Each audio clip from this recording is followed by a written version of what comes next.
আল্লাহ পাক বলেন, আমার সঙ্গে পড়েন, ইন্না নাহনু নাযালনা যিকরা ওয়া ইন্না লাহু লাহাফিজুন।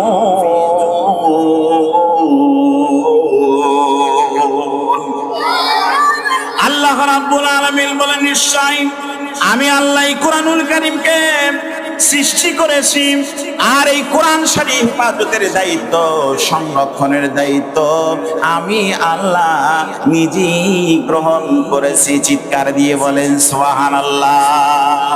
কালামুল্লাহ মানে কি? কালামুল্লাহ মানে হলো সূরা ফাতিহা থেকে নাস পর্যন্ত যা কিছু আছে সব আল্লাহর কথা। সুবহানাল্লাহ বলেন। কার কথা? আচ্ছা, আল্লাহর কথার মধ্যে কি কোনো সন্দেহ আছে? জোরে বলেন। এই জন্য এর নাম হলো কালামুল্লাহ, সব কথা আল্লাহ। চিৎকার দিয়ে বলেন সুবহানাল্লাহ। আর এই কোরআনটা এমন একজন নবীর উপরে নাজিল হয়েছে, তার নাম কি? মুহাম্মাদুর রাসূলুল্লাহ। তিনি কি শুধু নবী ছিলেন না নেতা ছিলেন? রাষ্ট্রপ্রধান ছিলেন। তিনি মদিনা রাষ্ট্র কায়েম করেছেন। সুবহানাল্লাহ বলেন। তাহলে তিনি নেতা ছিলেন, নবী ছিলেন, ইমাম ছিলেন, কথা ঠিক কিনা বলেন? সেনাপতি ছিলেন। তাহলে এই নেতা সম্পর্কে একটু আপনাদেরকে ধারণা দিয়ে দিই। এই নেতা, আমরা সমাজ রাষ্ট্রের যারা নেতা হই, 1 নম্বর থাকতে হবে চরিত্র ভালো, কথা ঠিক না? ঠিক। 1 নম্বর কি? 1 নম্বর চরিত্র ভালো থাকা লাগবে, তবেই নেতা হওয়া যাবে, কথা ঠিক কিনা বলেন? এই কোরআন যেই নেতার উপরে নাজিল হলো তার নাম মুহাম্মদুর রাসূলুল্লাহ সাল্লাল্লাহু আলাইহি সাল্লাম। এখন সাহাবায়ে কেরাম তাকে নেতা মানবে, আগে খোঁজ খবর নেবে না।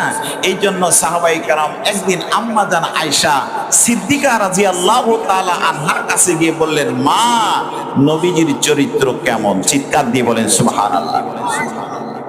কাদের কাছে জিজ্ঞাসা করেছে? নবীর বিবিদের কাছে। কেন করলো? আমার চরিত্র ভালো না খারাপ, আমার বিবি কিন্তু ভালো চাবে, কথা ঠিক কিনা বলেন?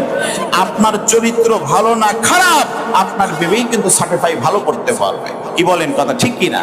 তো এই জন্য সাহাবায়ে কেরাম প্রশ্ন করলেন, মা আয়েশা, নবীজির চরিত্র কেমন? আম্মা জান আয়েশা বলেন, সাহাবায়ে কেরাম, তোমরা যে প্রশ্ন করেছো, তোমরা কি কোরআন শরীফ পড়ো না? আম্মা জান আয়েশা সেই কথা বলছে, তোমরা কি কোরআন শরীফ পড়ো না? সাহাবায়ে কেরাম বলেন, মা, হ্যাঁ, আমরা কোরআন শরীফ পড়ি। বলে, কোরআন শরীফের মধ্যে কি কোনো ভুল আছে? আম্মা জান বলছে যে কোরআন শরীফের মধ্যে কি কোনো ভুল আছে? সাহাবায়ে কেরাম বলেন, না মা, কোরআন শরীফের মধ্যে কোনো ভুল নেই। এইবার সাহাবায়ে কেরাম যখন বলেছেন কোরআন শরীফের মধ্যে যেই রকম কোনো ভুল নাই, তোমরা গ্যারান্টি দিচ্ছ, আমি আয়েশা বলছি আমার নবীজির চরিত্রের মধ্যে তেমনই কোনো ভুল নাই, গ্যারান্টি নাই। আমার নবীজির চরিত্র হলো গোটা কোরআনুল কারীম। এইরকম একজন নেতা আমাদের দরকার আছে না নাই? জোরে বলেন, আছে না নাই? সেই নেতার উপরে কোরআন নাজিল হয়েছে। আমি সেখান থেকে শুরু করছি। এই কোরআনটা আল্লাহ পাক নবীর উপরে দীর্ঘ 23 বছর ধরে আল্লাহ নাজিল করেছেন। সুবহানাল্লাহ বলেন। নবীর উপরে যখন নাজিল করে নাই, তার পূর্বে আল্লাহ সিদ্ধান্ত নিয়েছিল ফেরেশতাদের সাথে। সুবহানাল্লাহ বলবেন না? মানে নবীর উপরে নাজিল হয় নাই, তার পূর্বে আল্লাহ পাক চিন্তা করলেন, আমি এই কোরআনটাকে একটু পাহাড়ের উপরে নাজিল করতে চাই। সুবহানাল্লাহ বলেন। কার উপরে? পাহাড়। পাহাড় দুর্বল না শক্তিশালী?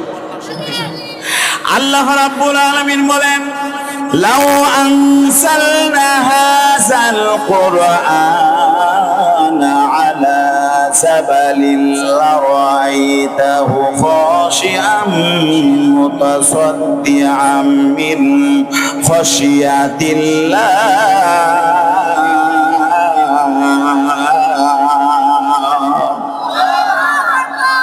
আল্লাহ রাব্বুল আলামিন বলেন, সর্বপ্রথম আমি আল্লাহ এই 30 পারা কোরআনুল কারীম জাবাল পাহাড়ের উপরে নাজিল করতে চেয়েছিলাম। পাহাড়কে বললাম, পাহাড় রে, আমি তোমার উপরে আমার এই কিতাব কালামুল্লাহ 30 পারা কোরআন শরীফ তোমার উপরে নাযিল করব।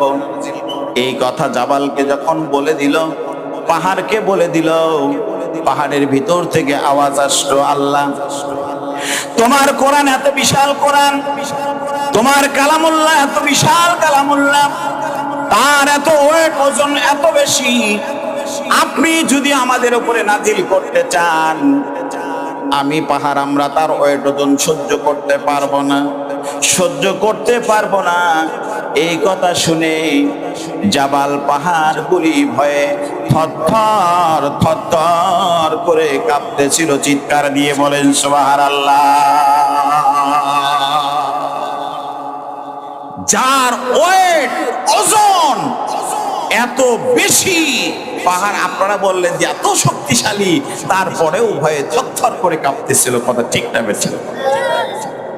আমার ইমানদার ভাইয়েরা, আর সামান্য এখানে কিছু কথা বলে মূল আলোচনায় চলে যায়। পাহাড়টা হলো অত্যন্ত শক্তিশালী পাহাড়, আরবি তো হলো জাবাল, বাংলা হলো পাহাড়। ফেরেশতারা, আল্লাহ পাক একদিন ফেরেশতাদের সঙ্গে গল্প করলেন। গল্প করতে করতে ফেরেশতারা আল্লাহ রাব্বুল আলামিনকে প্রশ্ন করেছে, আল্লাহ তুমি যে পাহাড় শক্তিশালী বুঝলাম, তুমি কি পাহাড়ের চাইতে শক্তিশালী জিনিস কি তুমি দুনিয়াতে সৃষ্টি করেছো? আমরা ফেরেশতা আপনার কাছ থেকে জানতে চাই। চিৎকার দিয়ে বলেন সুবহানাল্লাহ।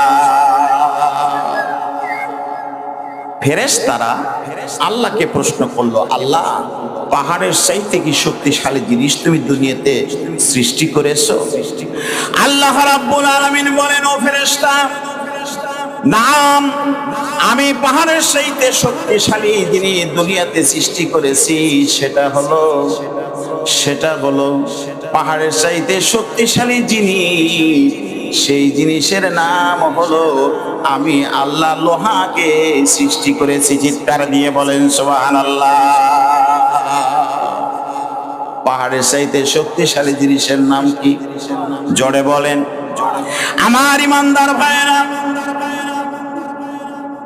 এরপরে আল্লাহ রাব্বুল আলামিন এই কোরআন শরীফের মধ্যে 114টি সূরার মধ্যে এমন একটা সূরা আল্লাহ রাব্বুল আলামিন নাজিল করেছেন, সূরা নাজিল করেছেন, যেই সূরার অর্থ হলো লোহা। সুবহানাল্লাহ বলবেন না? আল্লাহ রাব্বুল আলামিন 114টি সূরার মধ্যে এমন একটা সূরার নাম দিয়েছেন হাদীদ, সূরাতুল হাদীদ। আছে না নাই? জোরে বলেন, আছে না নাই? এই হাদীদ শব্দের অর্থ হলো, আমার ভাইজান বলেছেন, হাদীদ শব্দের অর্থ হলো লোহা। লোহা দিয়া, লোহা নামকরণে আল্লাহ একটি সূরা নাজিল করেছে। চিৎকার দিয়ে বলেন সুবহানাল্লাহ।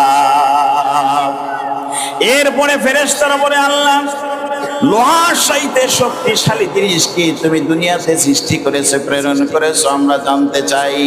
আল্লাহ রাব্বুল আলামিন বলেন, হ্যাঁ, লোহার চাইতে শক্তিশালী জিনিস আমি আল্লাহ সৃষ্টি করেছি।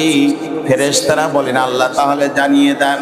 আল্লাহ বললেন, লোহার চাইতে শক্তিশালী জিনিস আমি আল্লাহ দুনিয়াতে আগুনকে সৃষ্টি করেছি। চিৎকার দিয়ে বলেন সুবহানাল্লাহ। তাইলে লোহার চাইতে শক্তিশালী জিনিসের নাম কি? এরপরে ফেরেশতারা বলে, আল্লাহ আগুনের চাইতে শক্তিশালী জিনিস কি তুমি সৃষ্টি করেছো? আল্লাহ পাক বলেন, হ্যাঁ, আগুনের চাইতে শক্তিশালী জিনিস সৃষ্টি করেছি। ফেরেশতারা বলেন, আল্লাহ আগুনের চাইতে শক্তিশালী কোন জিনিস আমাদেরকে জানিয়ে দাও। আল্লাহ সঙ্গে সঙ্গে জানিয়ে দিল, ফেরেশতা আগুনের চাইতে শক্তিশালী জিনিস হলো আমি আল্লাহ দুনিয়াতে পানিকে সৃষ্টি করেছি। চিৎকার দিয়ে বলেন সুবহানাল্লাহ।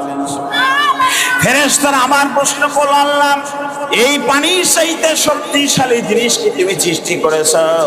আল্লাহ বললেন, নাম, হ্যাঁ, পানির চাইতে শক্তিশালী জিনিস আমি আল্লাহ সৃষ্টি করেছি। ফেরেশতারা বলেন, আল্লাহ বলে দেন পানির চাইতে শক্তিশালী কোন জিনিস আমরা জানতে চাই।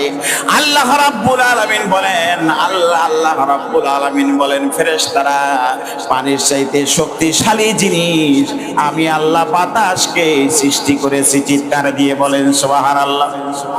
এইবার ফেরেশতারা সর্বশেষে প্রশ্ন করলো, আল্লাহ বাতাসের চাইতে শক্তিশালী জিনিস কি তুমি দুনিয়াতে সৃষ্টি করেছো? আল্লাহ বললেন, নাম, হ্যাঁ আমি আল্লাহ বাতাসের চাইতে শক্তিশালী জিনিস সৃষ্টি করেছি। ফেরেশতারা বললেন, আল্লাহ তাহলে বলে দেন। আল্লাহ রাব্বুল আলামিন সঙ্গে সঙ্গে বলে দিলেন, বাতাসের চাইতে শক্তিশালী ওই জিনিস সৃষ্টির সেরা, আমার সৃষ্টির সেরা আশরাফুল মাখলুকাত মানব জাতিকে, মানবকে আমি আল্লাহ সৃষ্টি করেছি।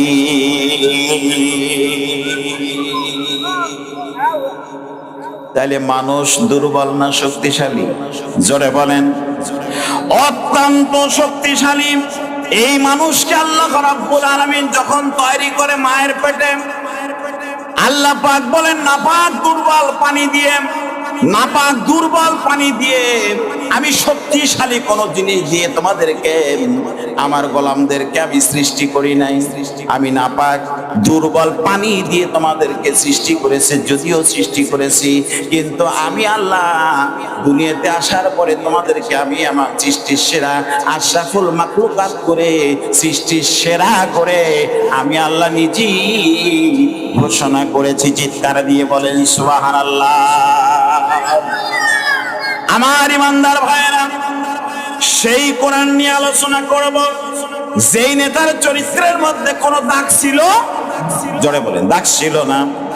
এই নেতা সম্পর্কে আপনাদের কাছে আমি জানিয়ে দেই, সেই নেতার উপরে আল্লাহ কোরআন নাজিল করলেন। কোরআনকে যদি প্রশ্ন করেন কোরআন নাজিল করেছে কে? আল্লাহ পাক বলেন, আমার সঙ্গে পড়েন, ইন্না নাহনু নাযালনা যিকরা ওয়া ইন্না লাহু লাহাফিজুন।